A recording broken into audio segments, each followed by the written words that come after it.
મિત્રો, આજનો જે આપણો આ પ્રશ્ન છે SM2 ફરજિયાત સંસ્કૃત. તો આ પ્રશ્નને આજે આપણે ચર્ચા કરીશું. મિત્રો, આના ડિસ્ક્રિપ્શન બોર્ડની નીચે આપણે મૂકશું કે ભાઈ તમારે કદાચ એનો અભ્યાસ કરવો, વાંચન કરવું હોય, પરીક્ષા સમયે એ પૂર્ણ વાંચન કરવું હોય, ઘણીવાર એસાઇનમેન્ટમાં પણ આપણે લખવાનું હોય છે, તો એ નીચેની લિંકમાં હોય છે. ત્યાર પછી ટેલિગ્રામની અંદર અભ્યાસક્રમના જેટલી પણ બુકો અમને પ્રાપ્ત થશે એની PDF તેમાં અમે મૂકશું. તો અત્યારે આપણે ચર્ચા કરીએ. પ્રથમ સંસ્કૃત નાટ્યકાર મહાકવિ ભાસ અથવા મહાકવિ ભાસનું જીવન, સમય અને કવન. તો આપણે પ્રસ્તાવનામાં જોઈએ. સામાન્ય રીતના આપણે પ્રથમ સેમની અંદર આપણે ચર્ચાઓ કરેલી હતી કે ભાઈ કોઈ પણ પ્રશ્નની શરૂઆત આપણે પ્રસ્તાવનાથી કરતા હોઈએ છીએ. સંસ્કૃત સાહિત્યની અંદર આપણે જોઈએ તો દરેક મોટાભાગના કવિઓ એવા છે કે જેમનું માહિતી આપણે પૂર્ણ પ્રાપ્ત થતી નથી. તો એ જ રીતના મહાકવિ ભાસનું પણ આપણે જોઈએ તો એની પણ પૂર્ણ માહિતી પ્રાપ્ત થતી નથી. પણ આ પ્રશ્નની આપણે હવે ચર્ચા કરીશું. તો ભાસના અંગત જીવન વિશે કોઈ પણ પ્રમાણભૂત માહિતી પ્રાપ્ત થતી નથી. ભાસે પોતાના નાટકોની પ્રસ્તાવનામાં પણ પોતાનો ક્યાંય પણ ઉલ્લેખ કર્યો નથી. પરંતુ જે દંતકથાઓ, જે એકબીજાના મુખેથી સાંભળેલી કથાઓ, એટલે આપણે એને દંતકથાઓ કહીએ છીએ, જે પ્રમાણભૂત નથી, ક્યાં લેખિતમાં પ્રાપ્ત થતી નથી, પણ એવી દંતકથાઓ છે, એની આપણે અહીંયા ચર્ચા કરીશું. તો એ દંતકથાઓ કઈ કઈ છે? તો ભાસ વિષયકની જે દંતકથાઓ છે, તો એની અંદર પ્રથમ જે દંતકથા છે એમાં એવું માનવામાં આવે છે કે ધોબી હતા. મમટાચાર્ય જે કાવ્ય પ્રકાશના રચયિતા છે એ એવું માને છે કે તે ધોબી હતા અને રાજા હર્ષવર્ધનના સમકાલીન હતા. પણ આ કથામાં પણ કંઈ સત્ય આપણે દેખાતું નથી, કારણ કે હર્ષવર્ધન એક કાલિદાસથી બહુ જ અર્વાચીન હતા. અર્વાચીન એટલે એની પછીના, પ્રાચીન આપણે અર્વાચીન કહીએ છીએ તે રીતના. તો ભાસ તો કાલિદાસથી પણ પ્રાચીન છે. બીજી દંતકથા શું કહેવા માગે છે? અહીંયા મેં એવા રીતના પ્રશ્નની રજૂઆત કરી છે કે જે તમે પરીક્ષામાં લખવામાં પણ થોડુંક સરળતા રહે છે. બીજી દંતકથા મુજબ ભાસ એ જાતિએ ધોબી હતા. તેમનું નામ ઘટક પર્વ કવિ હતું. આ કથા પણ ક્યાંય આપણે સપ્રમાણિત પ્રાપ્ત થતી નથી, કારણ કે ઘટક પર્વ જે છે એ વિક્રમાદિત્યની અંદર નવરત્ન એટલે કે 9 વિદ્વાનો હતા, એમાંનો એક છે. એમાં પણ એનો ઉલ્લેખ મળે છે, એટલે કદાચ આ પણ ન હોઈ શકે છે. પરંતુ ત્રીજી કથાની અંદર એવું કહેવાય છે કે સ્વપ્ન વાસવ દત્ત નામનું એમનું એક નાટક છે કવિ ભાસનું. એ સમયના લોકોએ એને અગ્નિમાં નાખ્યું હતું બાળવા માટે, પરંતુ તે બળ્યું નહીં, એટલે ત્યાં ભાસનો વિજય થયો છે. એટલે અહીંયા કાવ્ય મીમાંસાની અંદર રાજશેખરે એવું પ્રમાણ આપ્યું છે કે ભાષ નાટક ચક્રેપી છે કૈ ક્ષિપ્તે પરીક્ષિતુમ સ્વપ્ન વાસવ દત્તસ્ય દાહકો ભુન્ન પાવક. દાહક, પાવક એટલે અગ્નિ, દાહક એટલે બાળી શક્યો નહીં, અભુન્ન અને ન એટલે નહીં. કોને? સ્વપ્ન વાસવ દત્તા નહીં.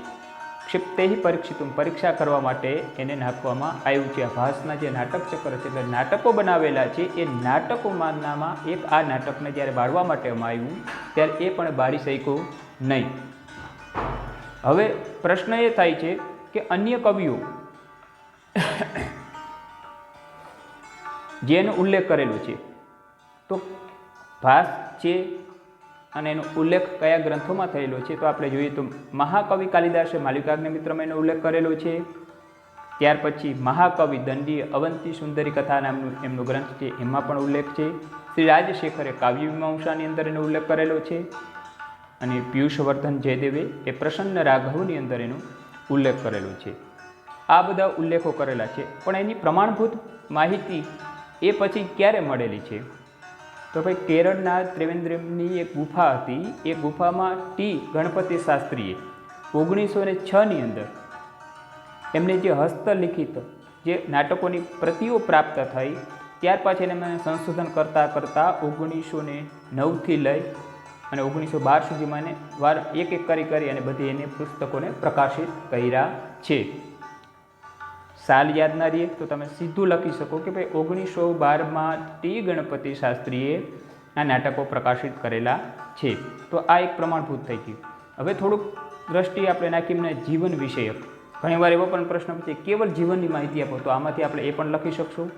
સમયની માહિતી આપવાનું કહે તો એ પણ લખી શકાશે. કવન કહેતા કૃતિઓનું કહેશે તો એ પણ આપણે લખી શકશું. તો પહેલાં કેવા હતા એ? તો વર્ણ પ્રમાણે આપણે જોઈએ તો ભાસની કૃતિઓનો જે આધાર આપણે લઈએ છીએ એના જીવન વિષયકની માહિતી. સામાન્ય વ્યક્તિ હોય તો એ પોતે કંઈ પણ લખતો હોય તેના લખાણ ઉપરથી એના વિચારો પણ પ્રતિબિંબ થાય છે, એટલે કે વિચારોને આપણે પણ અહીંયા ઓળખી શકીએ છીએ. એવું માનવામાં આવે છે કે ભાઈ અગસ્ત્ય ગોત્રના પ્રશાખારૂપ એટલે એના શાખાઓની અંદર કોઈ ભાસ ગોત્રમાં એ બ્રાહ્મણ તરીકે થયા હશે એવું માનવામાં આવે છે, એટલે કે ભાસ એનું ગોત્ર હશે. તેઓ વર્ણાશ્રમ ધર્મમાં તેઓ દ્રઢ શ્રદ્ધા રાખતા, યજ્ઞોની મહત્તા પણ એમને સારી દર્શાવેલી છે. પછી ગાય વગેરેનું પૂજન વગેરેના એના કલ્યાણકારી વસ્તુઓનું જેને માર્ગદર્શન આપ્યું, એમની પ્રાર્થનાઓ કરી છે. અલગ અલગ વસ્તુની પ્રાર્થના કરતાં એ સાબિત થાય છે કે ભાસ એ બ્રાહ્મણ હતા. એના વિચારો પરથી આપણે એવું જોઈ શકીએ છીએ. ત્યાર પછી એ સ્થાન, તો કઈ જગ્યાએ એમનું સ્થાન હતું, અથવા એમની જન્મભૂમિ કહી શકો કે એમની કર્મભૂમિ કહી શકો, એ કઈ જગ્યાએ હતી? તો એમને આપણે ત્યાં ભારતમાં આપણે ખબર છે કે આપણે ગુજરાતમાં રહેતા હોય તો આપણે રહેણી કેણી અલગ હોય, આપણા રીત રિવાજો અલગ છે. રાજસ્થાનના રીત રિવાજો અલગ હોય, મહારાષ્ટ્રના અલગ હોય. તો એ રીતના અહીંયા અભ્યાસ કરીએ તો એ અભ્યાસ કરતાં એમના ગ્રંથોમાંથી જે માહિતી પ્રાપ્ત થાય છે એ ઉત્તર ભારતની થઈ છે. તો ઉત્તર ભારતમાં જે છે નગરો જે રીતના છે, જે નદીઓ છે, ત્યાંના પર્વતો છે, રીત રિવાજો છે, પછી ખાસ કરીને ઉજ્જૈન, અયોધ્યા, મથુરા અને કૌશાંબિક આ તરફ એને વધારે પ્રેમ હતો અથવા એનું વર્ણન વધારે કરેલું છે. એના પરિચયથી આપણે એવું લાગે છે કે દક્ષિણ ભારતનું જ્ઞાન કરતાં ઉત્તર ભારતનું જ્ઞાન વધારે હોય, તો એનાથી આપણે એવું અનુમાન લગાવી શકીએ કે ઉત્તર ભારતના સ્થાનિક હતા. ત્યાર પછી ગાઢ સંબંધ, વ્યવહારિક રીતના આપણે જોઈએ તો મહાકવિ ભાસ એ બ્રાહ્મણ હોવા છતાં પણ રાજકુલો સાથે એટલે કે રાજાઓ સાથે એનો ગાઢ સંબંધ હતો.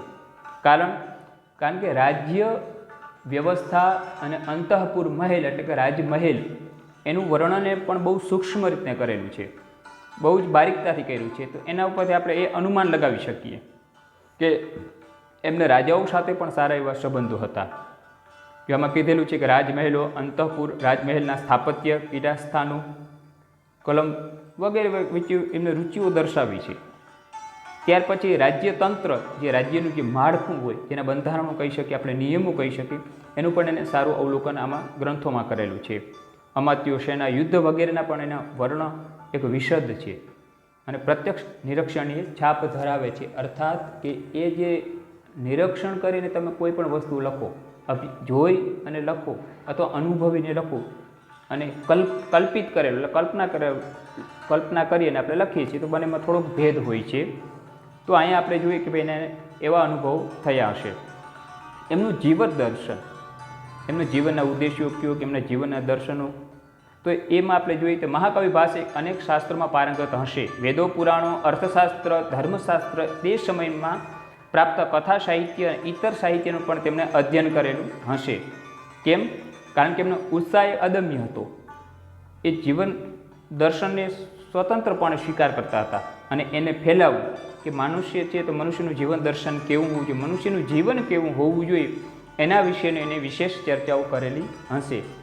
આમ છતાં ગંભીર પ્રકૃતિના એ વિદ્યા પુરુષ હતા અથવા વિદ્વાન પુરુષ હતા, પણ સાથે સાથે વિનોદ વૃત્તિ એટલે હાસ્ય પ્રિય પણ હશે. કારણ કે મોટાભાગના એમના નાટકોની અંદર આપણે હાસ્ય પણ જોવા મળે છે. એ રીતના જોઈએ તો ભાસ એ વિદ્વાન, ધર્મપ્રિય, રાષ્ટ્રપ્રેમી અને રાજભક્ત હતા એવું ચિત્ર વિશેષ તેમની કૃતિઓમાંથી આપણે પ્રાપ્ત થાય છે.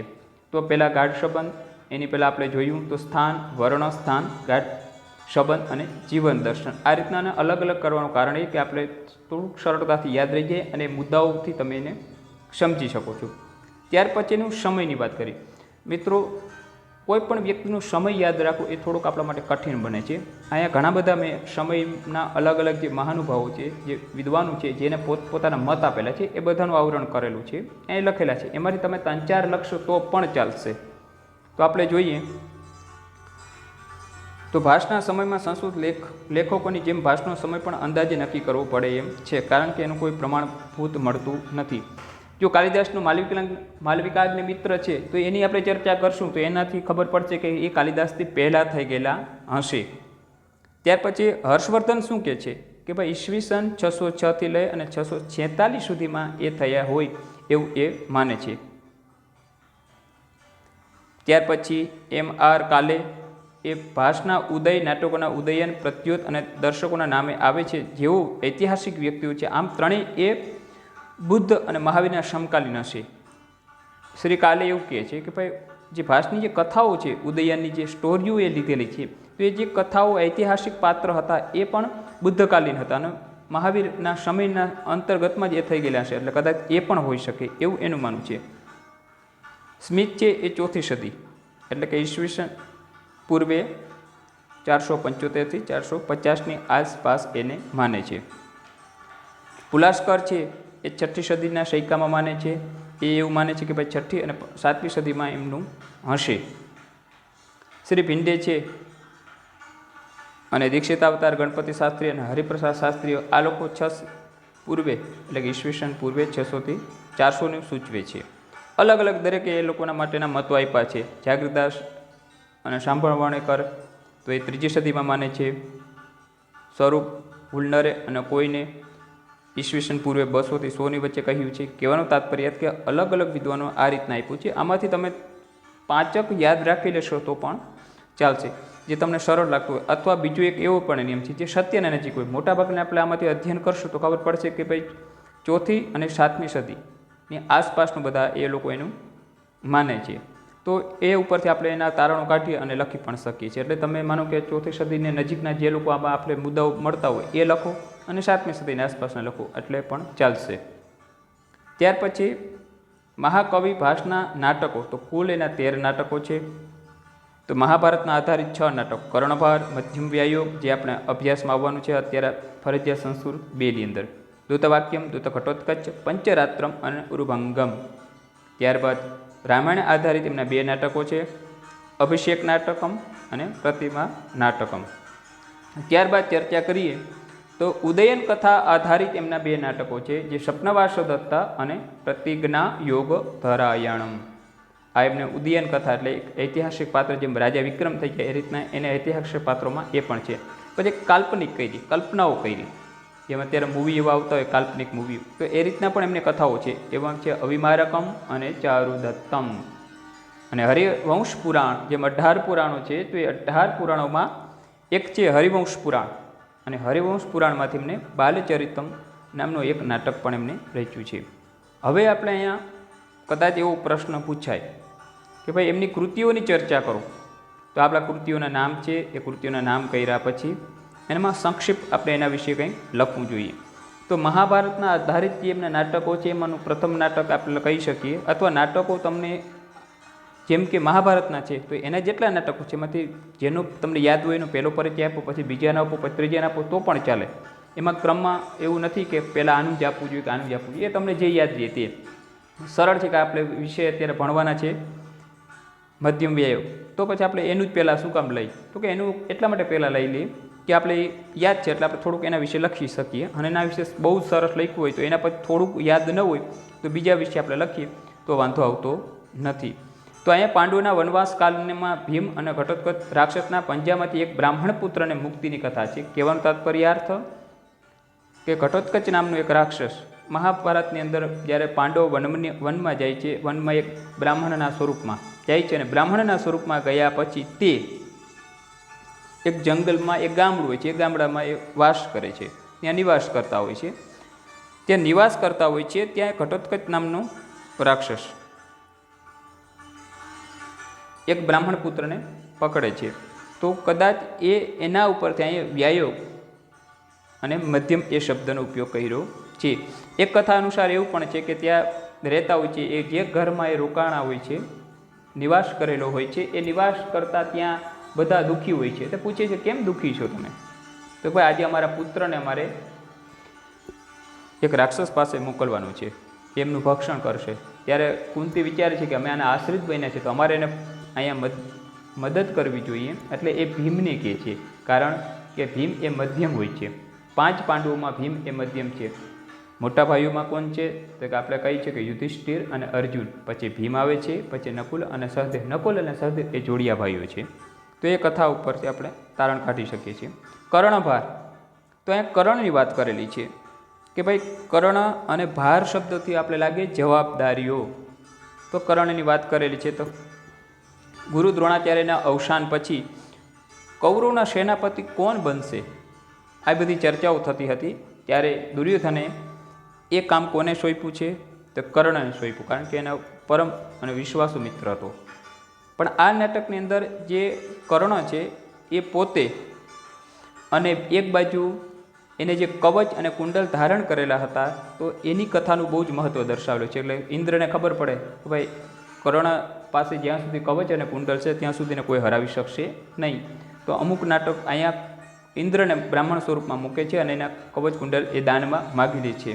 મિત્રો, કર્ણનું એક નિયમ હતો, સવારમાં સૂર્યોદય સમયે જે પણ એ લોકોની પાસે આવે છે એમની પાસે જ એ પોતે જે પણ માગે એને આપી દેતા. તો અહીંયા એની કથાનું પણ બહુ જ સારું એવું વર્ણન કર્યું છે. આટલી બધી પરિસ્થિતિઓમાં મુશ્કેલીઓમાં આવે છે, કુંતી આવે છે, બધા આવે છે અને પોતાનો વાસ્તવિકતાની એને ખબર પડે છે કે ભાઈ હું કોણ હતો, હું કુંતી પુત્ર છું, છતાં પણ પોતે દ્રઢ સંકલ્પિત હોય છે, કારણ કે મને મદદ કરનારો દુર્યોધન હોય છે. ભલે અસત્યનો માર્ગ હતો છતાં પણ એ છોડતો નથી, એના મિત્રને છોડતો નથી. અને કુંતીને એવું પણ વચન આપે છે કે તારા 5 પુત્રો પહેલાં પણ હતા, અત્યારે પણ છે, પછી પણ રહેશે, કાં હું મરીશ અથવા અર્જુન મરીશ. તો આ આખી કથાઓ એમાં આપેલી છે. ત્યાર પછી છે દૂત વાક્યમ. દૂત એટલે આપણે કહીએ છીએ સેવક, અને વાક્યમ એટલે એના બોલાયેલા. ત્યાં ભગવાન શ્રી કૃષ્ણની વાત થયેલી છે. દુર્યોધનના મહેલની અંદર ભગવાન કૃષ્ણ સ્વયં પોતે દૂત બનીને જાય છે. અને દૂત બનીને ગયા પછી એના સમાચાર સાંભળતા ત્યાંનું જે વાતાવરણ છે એ વાતાવરણની ચર્ચા કરેલી છે. પરંતુ દુર્યોધન એ કૃષ્ણનું જે અપમાન કરે છે એ અપમાનની પણ અહીંયા બહુ જ કથા સારી રીતના આપેલી છે. અને ભગવાન પોતાનું વિરાટ સ્વરૂપના દર્શન કરાવે છે, તો વિરાટ સ્વરૂપ લે છે, આવો અહીં પણ ઉલ્લેખ કરેલો છે. અને દુર્યોધનથી લઈ અને દરેક લોકોનું પણ અહીં વર્ણન કર્યું છે. આમાં ચિરહરણથી લઈને પણ એ બધી વસ્તુનું કથા આમાં લેવામાં આવેલી છે. અહીંયા મોટાભાગનો વીર અને અદ્ભુત રસ આપેલો છે. અદ્ભુત રસ, જેમાં આપણે 9 રસોની ચર્ચા કરતા હોય, એમાં અદ્ભુત રસ એટલે આશ્ચર્યજનક યુદ્ધ. જે ભગવાન વિરાટ સ્વરૂપ ધારણ કરે કે ત્યારે અદ્ભુત રસ ઉત્પન્ન થાય, જેને આપણે જાદુગર પણ કહી શકીએ છીએ. ત્યાર પછીનું બીજા છે દૂત ઘટોત્કચ.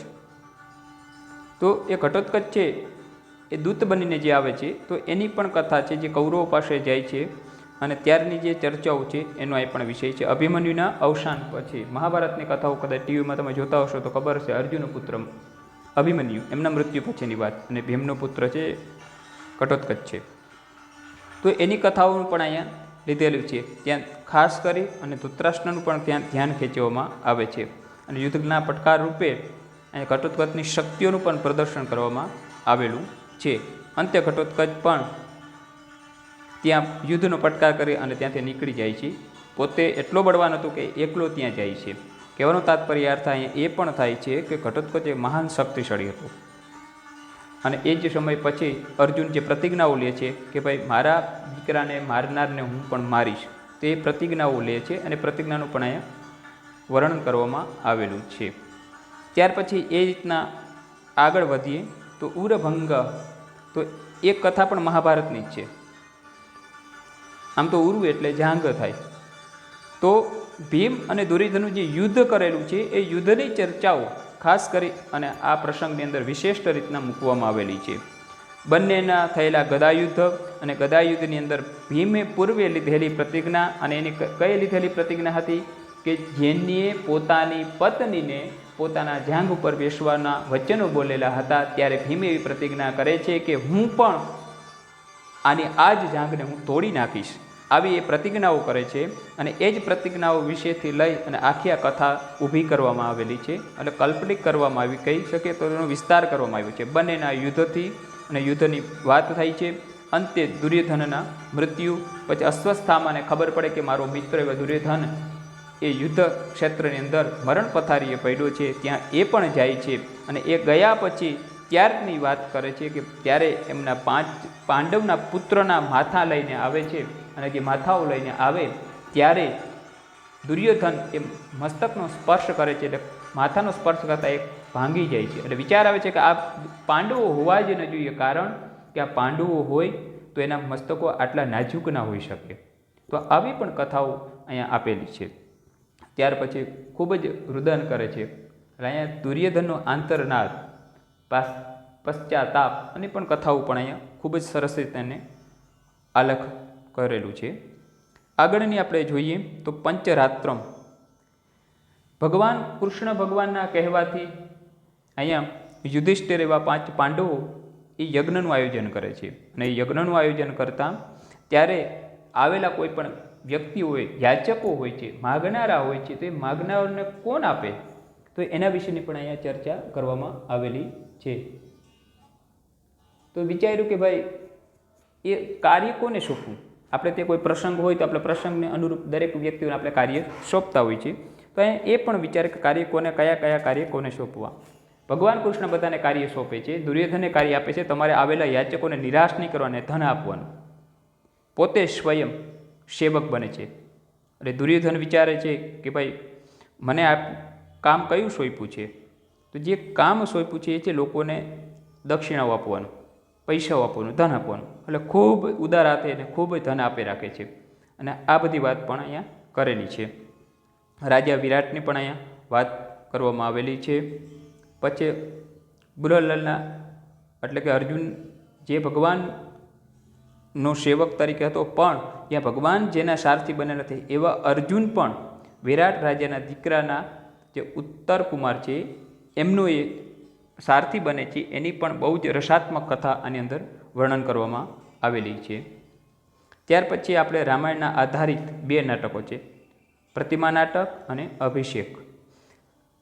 પ્રતિમા નાટક છે, પ્રતિમા એટલે તમને ખબર છે કોઈ મૂર્તિ, કોઈ સ્વરૂપ, તો એની ચર્ચા થાય.